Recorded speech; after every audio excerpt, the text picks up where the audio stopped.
Looking to install the FMF Q4 Exhaust for your WR250R?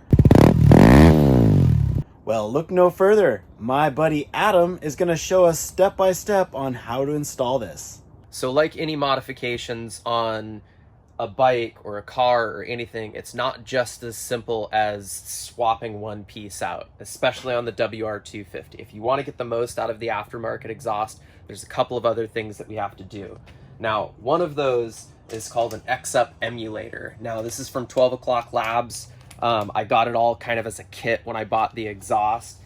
This basically tricks the computer of the bike to think that the Exup system is still on the bike, which is basically a valve in the stock exhaust that kind of opens and closes to change how much air flows through the exhaust system as you're riding. Now, another piece is an AIS Delete Kit. Now, the AIS system, or air injection system, is on the bike specifically for emissions purposes and to work with the catalytic converter that's in the stock exhaust. Going to an aftermarket exhaust, we're eliminating that catalytic converter, so we no longer need that AIS system to help us burn extra gases and fuel before it gets to the catalytic converter, which is no longer going to be there. So that's what this kit's going to be for. And then lastly, in order to get the major performance upgrades out of the exhaust and to make sure that the bike runs properly, we're going to do an EJK jetting kit. So this is going to allow me to adjust the jetting of the engine in order to make sure that we have the proper air-fuel mixture for the new exhaust, the flapper mod that I've done, and doing the AIS Delete Kit. So next thing we need to do, start taking some things apart in order to be able to remove the AIS system, the Exup, the stock exhaust, and then put on all the new parts. So you'll need just a couple of basic hand tools, ratchet with a few sockets, 8mm, 10mm. We'll need a couple of Allen keys, 5mm, I think 4mm, large Phillips head screwdriver. And we'll put links in the description box below for all the tools and parts and everything you need, so that if you want to do this yourself, you've got all the links for that. So first step is going to be to take off the seat.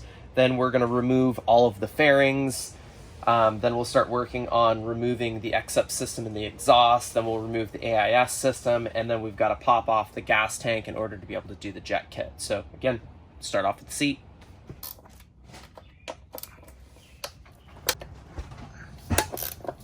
So remove the seat. If you want to make life a little bit easier, you can get one of these little magnetic cups. Unfortunately, on the WR, almost everything's aluminum, so it's not really going to stick to much with the exception of the gas tank. But for all of your little screws and everything that you've got to take off, so as we pop these guys loose here.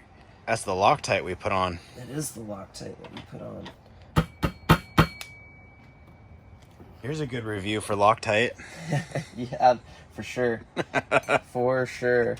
So got to remove some of the side plastics here. This is a 5mm Allen key.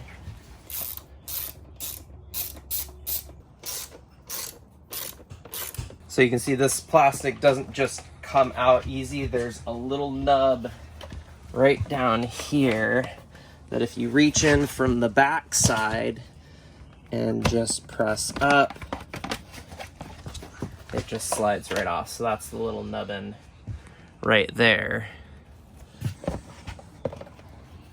And then just slides off. And there's a little tab right here that hooks onto the gas tank right here. So you don't want to just pull straight off. You actually want to slide the plastic forward to expose this. Now on this side, this piece right here, this is our AIS system. So this is one of the components that we're going to be removing. There's just a little connector right up here, and then a pipe that goes right over here that we have a block off plate for. 8mm socket to just remove, pull down this little bracket. This is going to be what's going to let us pull out the hose that comes off the AIS system that runs back along here and is on the other side. Next up, you just want to take off the electrical plug from the AIS system. That just has a little push tab right here that you can see lifts this up and takes it off the little notch that's on there. So we'll take out the two 8mm bolts attaching the AIS system onto the engine block. Make sure you keep these bolts because we're going to reuse them for the block off plate. And you'll also want to make sure and hang on to this little gasket. I did lose my screw. So, little tip, when you're taking off these bolts, just put like something down underneath, because if you're like me and have a skid plate and that bolt falls down in there, now you got to get a magnet to be able to get that thing back up.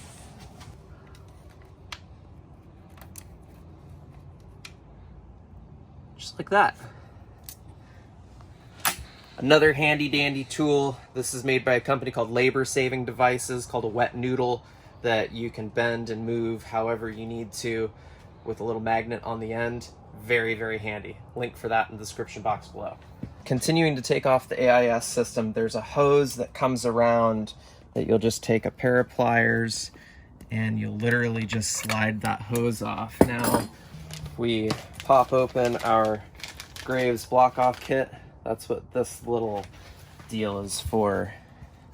Basically just slide it on just like that. So let's actually make this easier. Pull this down.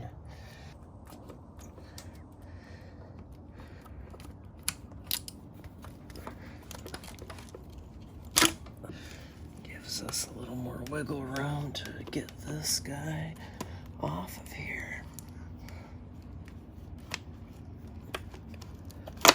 And there we go. AIS system removed. For the last part of the AIS system, we're gonna put this block off plate. Now, this little metal gasket that was on there, there is one side of it that is pushed up and one side that's pushed down. You're gonna wanna push the side that's pushed up in towards the motor so that this block off plate will sit flat against that gasket.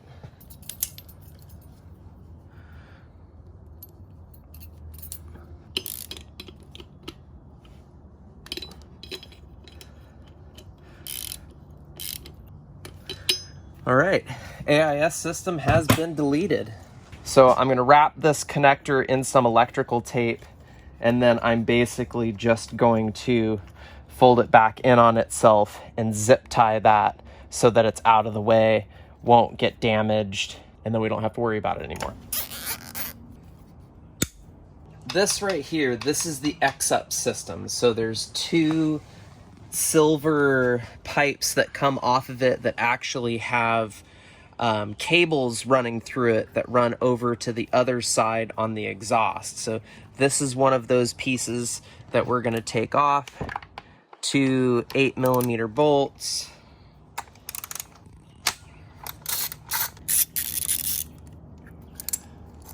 So we want to make sure when we're going to reuse this bracket, because we need that for the battery strap. The other thing that we're also going to reuse, and I think this thing is kind of a pain to get out unless we've got the exhaust taken out. But let me see if I can just get...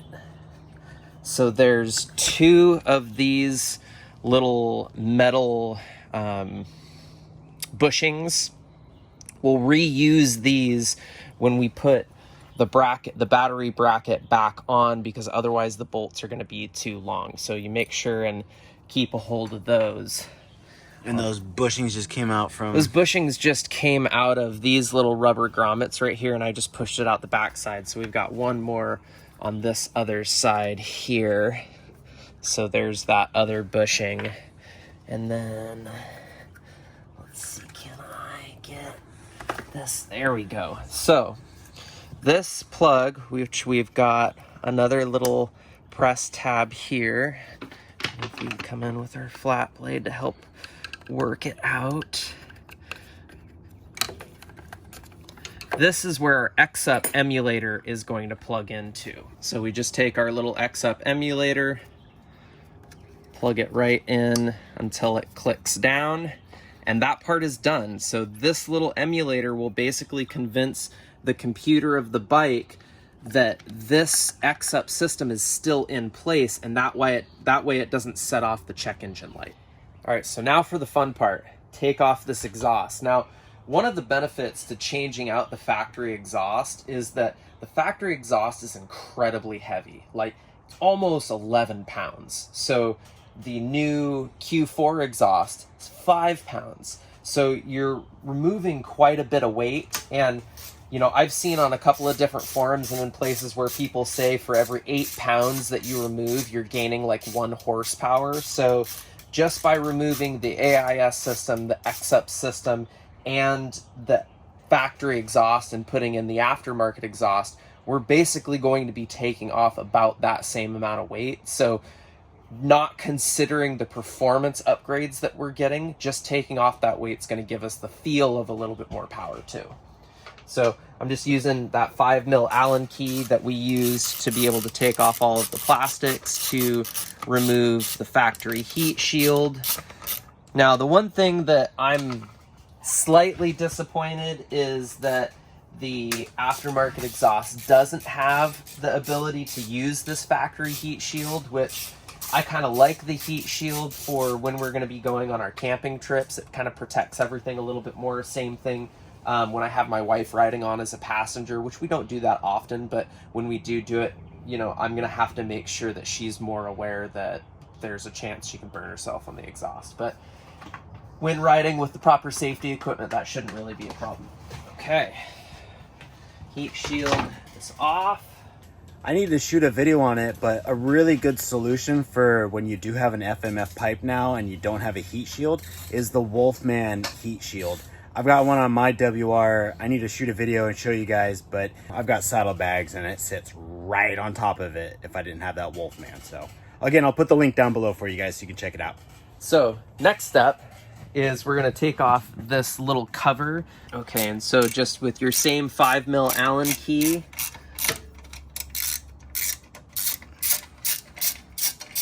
and I keep saying Allen key, but this is just a 5mm Allen that goes on the end of a socket.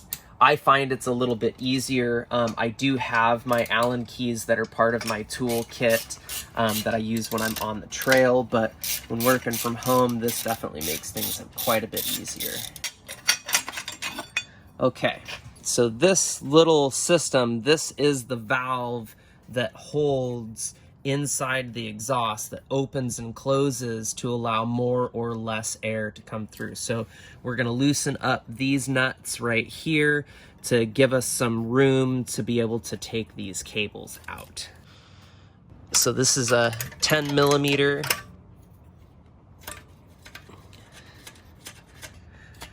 And basically what I'm doing right now is I'm just pushing back so that I could loosen up the nut that's on the back side so I can give myself a little bit more play on this cable.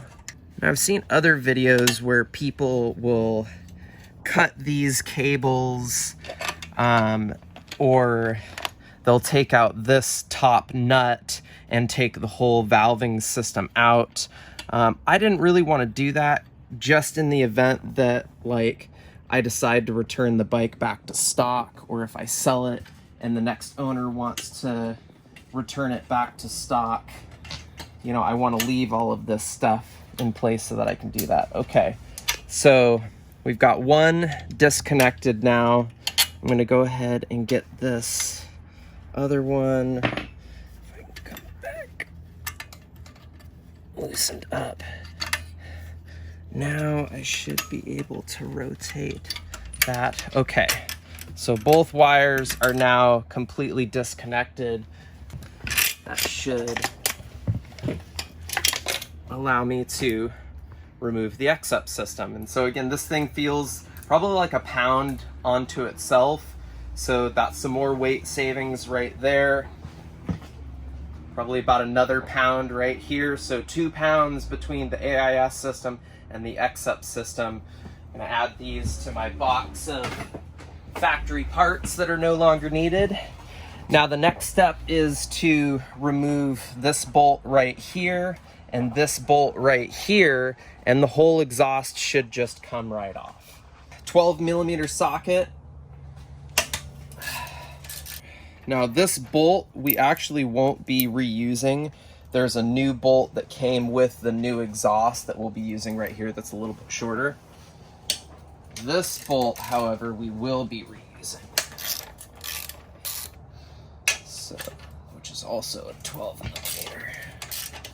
All right, so we loosened up the pinch bolt here and then just slowly working away, and off comes our exhaust. This thing is ridiculously heavy, like in comparison to that FMF. I mean, it's, oh my gosh, it's a night and day difference. Night and day difference. Holy cow, that's crazy. That really is, the stock one really is that much heavier than here. Like Adam said, 10 pounds versus 5 pounds roughly. I feel it.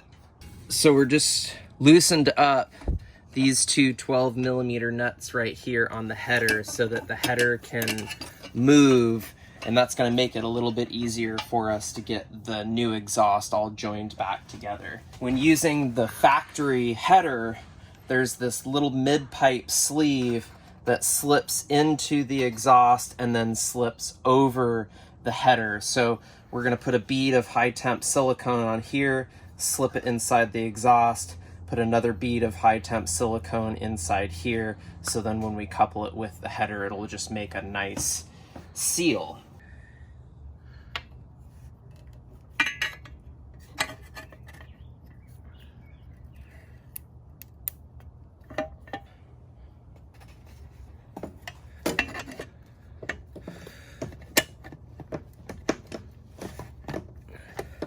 Now, it is an incredibly tight fit, the exhaust on this mid pipe, so just take a little bit of finessing.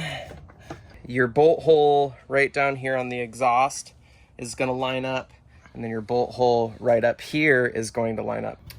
And then this is that extra bolt that came with the FMF that's a little shorter.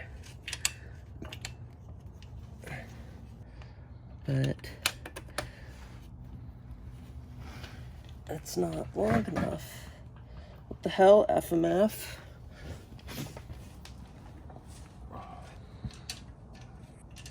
Okay, so we're at the point. FMF supplies this bolt. Now, you can see at how much shorter that bolt is than the factory bolt. Supposedly, you're supposed to start with this mid pipe. Doesn't even grab, it's too short. So you can't even grab a single thread to even get it started. FMF, fail. Way to send the too short of a bolt to actually work. So now we gotta run to the hardware store, get a little bit longer bolt so that we can finish up this installation. Okay, so bolt that was supplied from FMF, bolt from the hardware store that's just ever so slightly longer, realistically the bolt that should have came from FMF. So get it lined up, and just like that, it gets a couple of threads started. Then we'll take our factory rear hardware, get that started.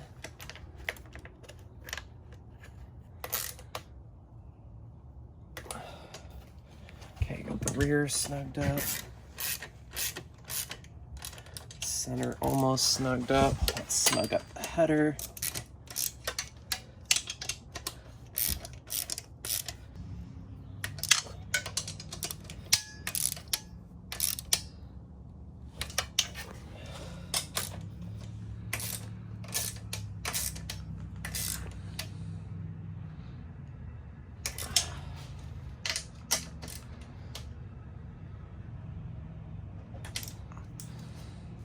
Just like that, our exhaust is all on. Just check and make sure to see it's not touching anywhere that it shouldn't be, which it's not. Our silicone gasket's all nice and secured. Probably get some of this excess off. So for now, I just stuffed the emulator right up in here. When the plastics are over it, that's gonna hold it right in place. So now we just have to put that battery bracket back in place right down here using again, the bushings that we took out earlier and the factory screws.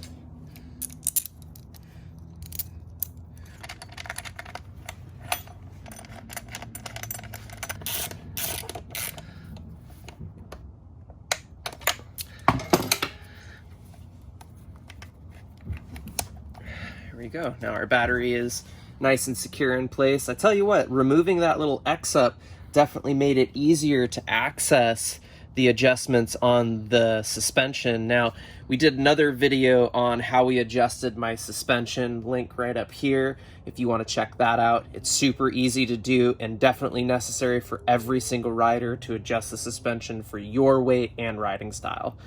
So last step, we're going to go ahead and turn the bike on, make sure that everything works, and then we will go ahead and put the EJK fuel controller in there, and we should be able to button everything back up and take this thing for a spin.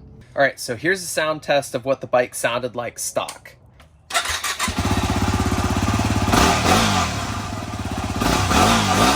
Now here's a sound test of what the bike sounds like with the new FMF Q4 on it.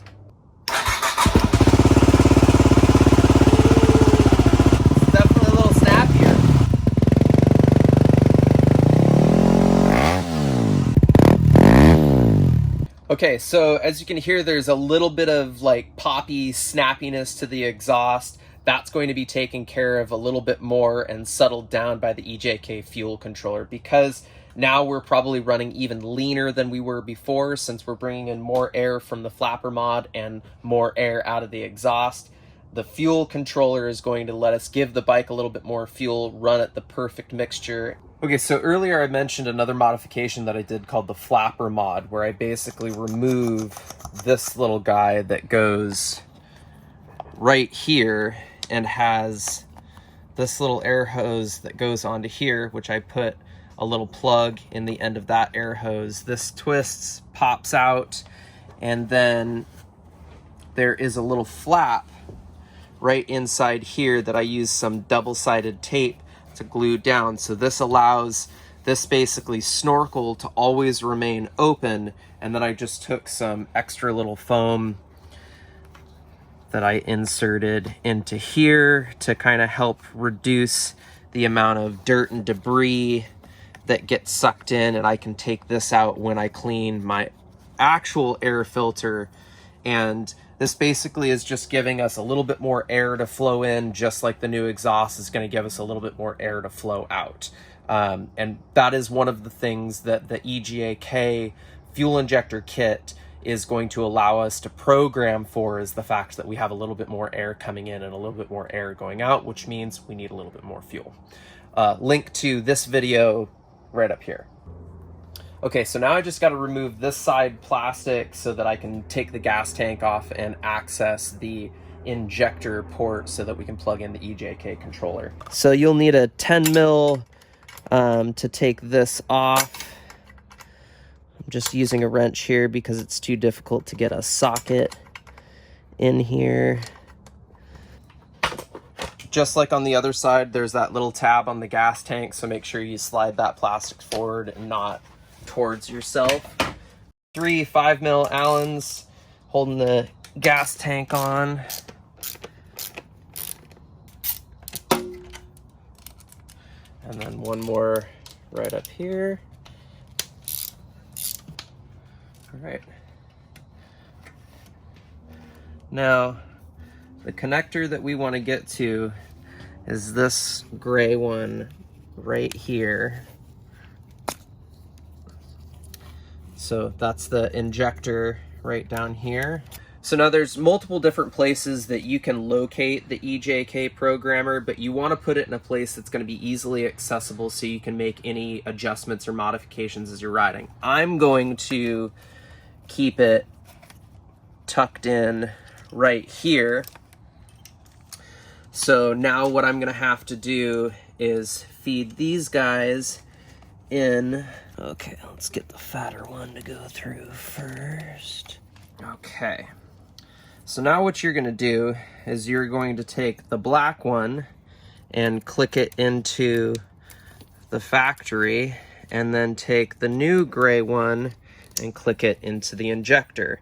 Now this is basically acting as a bypass going from the ECU into the controller and then from the controller out to the injector, which is what's going to allow it to actually program the bike to run the way that we want it to.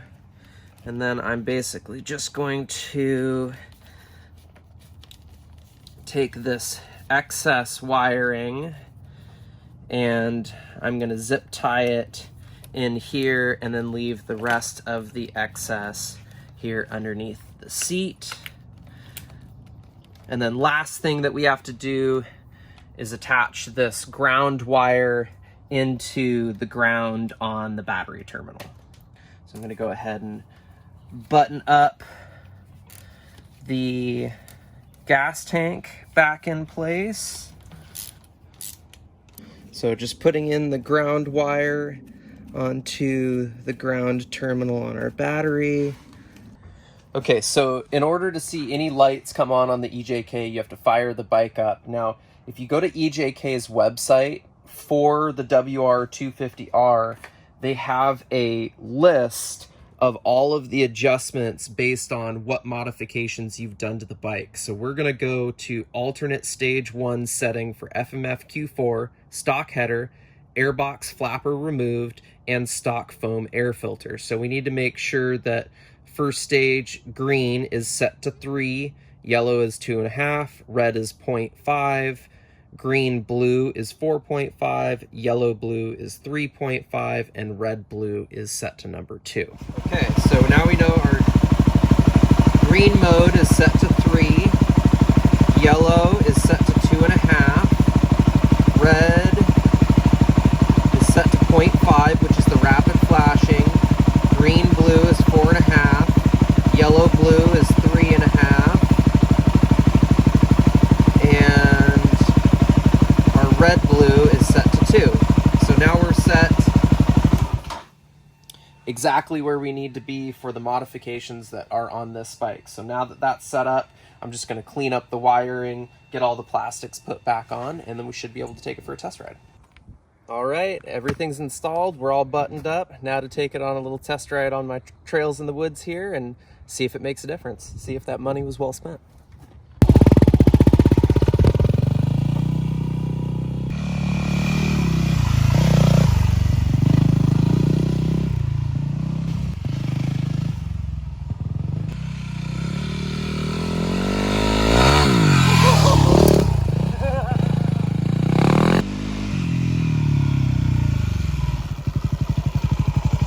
There's definitely a difference. Smoother acceleration, smoother throttle response. Definitely, especially once you start getting up into the RPMs, like going around the corner back here, I normally used to always just grab traction and rip right up. Like it's spinning the wheel through the dirt. There's a difference for sure. Just got a little more pep in her step. All right, huge success with the new exhaust on Adam's bike. I like it. Yeah. It sounds, one, it sounds way better, but two, it's like the responsiveness of the bike. It just seems a lot more alive, but at the same time, sophisticated. I don't know if that's necessarily the right word for it, but like everything just seems smoother. The power line seems smoother. The throttle is smoother. It just seems like this is really the way it should have came from the factory. I agree with that. I got the same exhaust on there. Now, I didn't do the electronic jet kit, so that's going to be interesting to see side by side of the differences between the two bikes there. And you still have the AIS system on there, too. Oh, yeah. I got to get that off. Well, anyway, guys, make sure you like and subscribe for more upcoming videos, and we got lots of more stuff coming up for you. Cheers.